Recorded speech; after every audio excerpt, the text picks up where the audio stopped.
여러분 안녕하십니까. 4월 14일 금요일 MBC 생활뉴스입니다. 19대 대통령 선거의 후보들이 어제 첫 TV 합동 토론회를 가졌습니다. 이 적폐 논쟁과 안보 간 논란 등을 놓고 기선을 제압하기 위한 치열한 신경전에 언성이 높아지기도 했는데요. 이재민 기자의 보도입니다.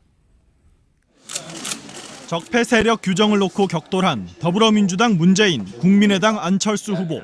저를 지지하는 사람들은 국민들은 적폐 세력이라고 하신 겁니다. 적폐 세력은 자유한국당의 국회의원들 지지하고 있는 거 사실이잖아요. 안 후보에겐 원내 3당 국민의당의 국정 수행 능력을 따졌습니다. 국정을 안정적으로 이끌어갈 수 있겠습니까? 제대로 하려면 적어도 1, 2당은 돼야지. 협치를 할 수 있는 사람인가, 얼마나 편가르기 하지 않는 사람인가, 그것이 중요하다고 말씀드립니다.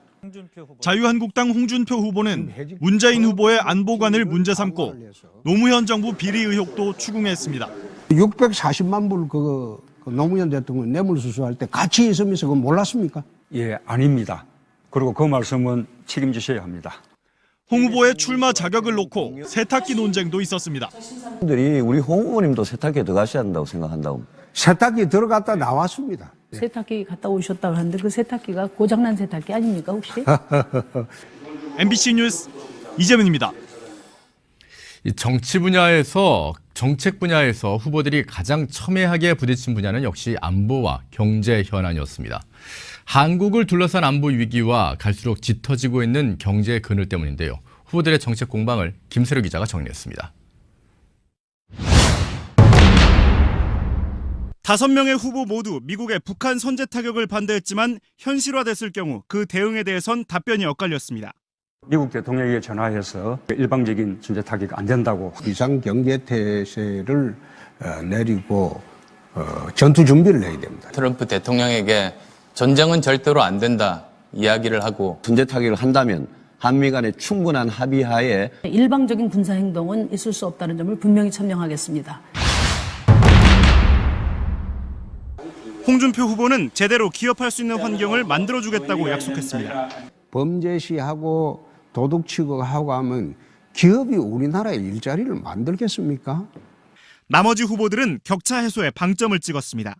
좋은 일자리를 많이 만들고 또 중소기업 비정규직 격차를 해소해서 대기업과 중소기업 간의 공정한 경쟁 구조를 만들어서 재벌이 일자리를 만드는 시대는 끝났습니다. 동일노동 동일임금 실현하고 비정규직 없애서 법인세 인상 문제에 대해서도 홍 후보만 반대 입장을 보였을 뿐 나머지 후보들은 대체로 찬성했습니다. MBC 뉴스 김세로입니다. 다음 소식입니다. 트럼프 미국 대통령이 또 한 번 중국의 대북 압박을 주문했습니다. 이번엔 시진핑 중국 국가주석을 한껏 치켜 세우면서 최근 북한 석탄 반송 조치를 예로 들며 중국이 북한 문제를 효과적으로 해결할 것으로 기대한다고 밝혔는데요. 워싱턴 박승진 특파원입니다. 트럼프 미국 대통령은 미중 정상회담 때 시진핑 중국 국가주석과 많은 시간을 보냈으며 시 주석은 북한 문제 해결을 위해 열심히 노력할 것이라고 밝혔습니다. 이어 자신은 시진핑 주석을 좋아하고 존경하게 됐다면서 이른바 궁합이 맞는다고 강조했습니다. I think we had a very good chemistry together. I think he wants to help us with North Korea. 트럼프는 이어 중국이 북한을 압박하기 시작했다면서 많은 양의 북한 석탄이 반송 조치됐고 이것은 문제 해결에 큰 걸음이라고 설명했습니다. You saw that yesterday and today. They've been turned back. The vast amount of coal that comes out of North Korea going to China, they've turned back the boats. 트럼프 대통령은 오전에는 트위터를 통해 중국이 북한과 적절히 협상할 것으로 확신하고 있다고 밝혔습니다.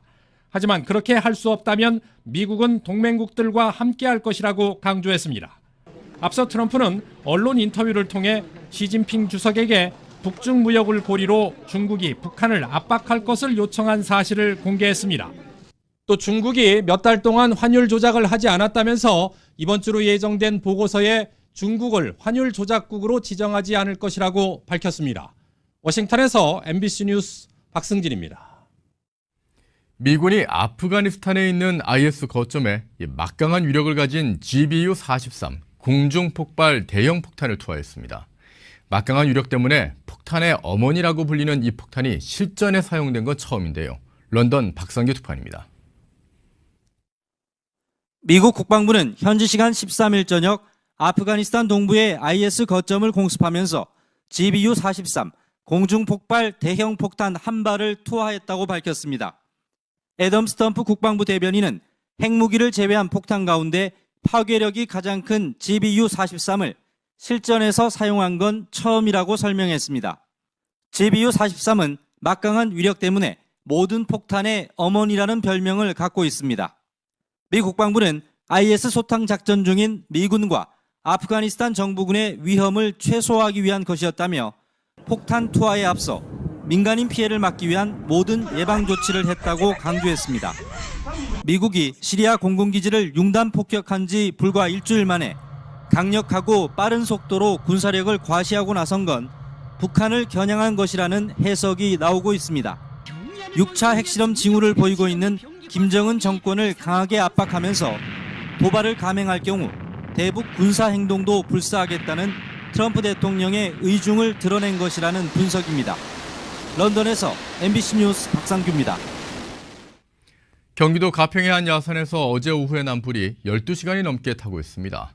건조한 날씨에 강풍까지 겹치면서 불이 번지고 있는 건데요. 이 밖에도 전국적으로 화재가 잇따랐습니다. 사건 사고 소식 김미희 기자입니다. 산 능선을 따라 시뻘건 불길이 타오릅니다. 어제 오후 4시쯤 경기도 가평군 옥녀봉에서 불이 나 헬기 7대와 관계자 600여 명이 투입돼 진화 작업을 벌였습니다. 한때 불길이 잡히는 듯 했지만 강한 바람에 불이 번지면서 12시간 넘게 임야 4만여 제곱미터를 태웠습니다. 소방당국은 인근 군 사격장에서 훈련을 하다 불이 옮겨 붙었다며 날이 밝는 대로 다시 화재 진화에 나서기로 했습니다. 어제 저녁 8시쯤엔 경북 문경시의 한 공단 비닐 재활용 공장에서 불이 나 공장 내부 3,400여 제곱미터를 모두 태웠습니다. 소방당국은 폐비닐을 분사하는 과정에서 가스통이 폭발한 것으로 보고 정확한 원인을 조사 중입니다. 어제 저녁 7시쯤엔 제주시 영평동에 있는 한 도로에서 갓길에 세워져 있던 BMW 차량에서 불이 나 소방서 추산 3,900만 원의 피해가 났고 비슷한 시각 부산 강서구의 한 중고 컴퓨터 수출업체에서 불이 나 건물 2개 동과 컴퓨터 등을 태웠습니다. MBC 뉴스 김미희입니다.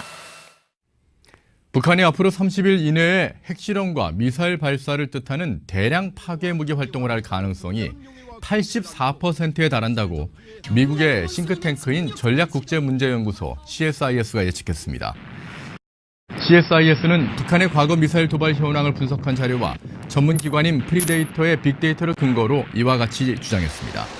CSIS 측은 북한이 미 항공모함 전단의 한반도 근해 배치에 민감하게 반응한 사실과 위성 사진에서 계속 포착되는 핵실험 준비 정황 등도 주장의 근거로 들었으며 2주 안에 핵실험이나 미사일 발사를 할 가능성도 절반이 넘는 58%로 관측된다고 밝혔습니다. 국민연금이 오늘 투자위원회를 열고 대우조선해양의 채무 재조정안을 받아들일지 여부를 결정합니다.